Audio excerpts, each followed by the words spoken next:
So as I already mentioned that there are some characteristics of a startup. So if you will see the entire definition, which is there on the screen also, it need to be innovative by nature. There should be some kind of innovation into that. I am not sure how much you are aware about the innovation part of any startups, but there are two types of innovation. One is the discontinuous innovation and the second is the incremental innovations. So how these two are defined?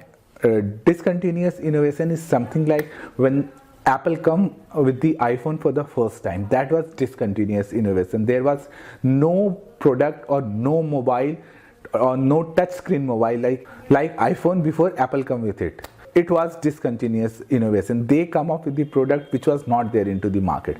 Then let's talk about incremental innovation. Incremental innovation is something which is moving from version 1 to version 2.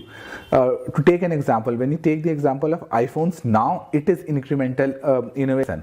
iPhone 8 will have some features extra than iPhone 7. So this is what incremental innovation is. So you need to identify what kind of innovation you are working on.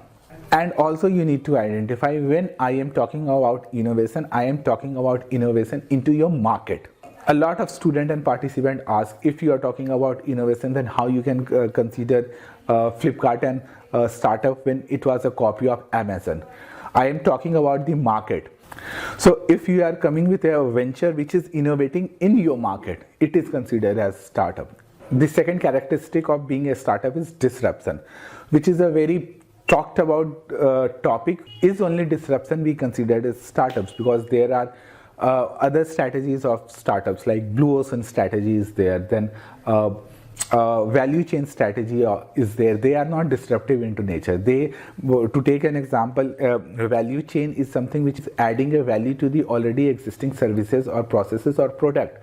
So in that case, it is not disruptive in nature. It is just providing an add-on services to the current venture or startup or business. Then there are disruptive, like Netflix was a disruptive business. Then there are blue ocean strategy, which is not disruptive by nature, but over a period of time they created their own market segment. So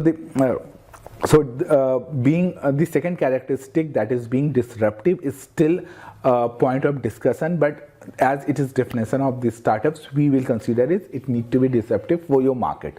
The third characteristic, and for which each founder like tie for, is it should attract the risk capital.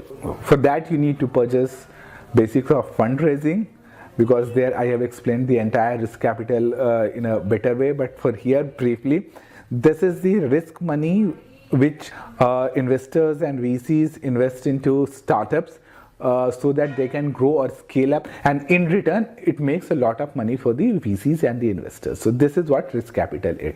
So there are three characteristics for considering any venture as startup. The first is it's being innovative by nature. The second is it need to be disruptive for that market, and in such a manner where the third characteristic comes, that it will attract risk capital.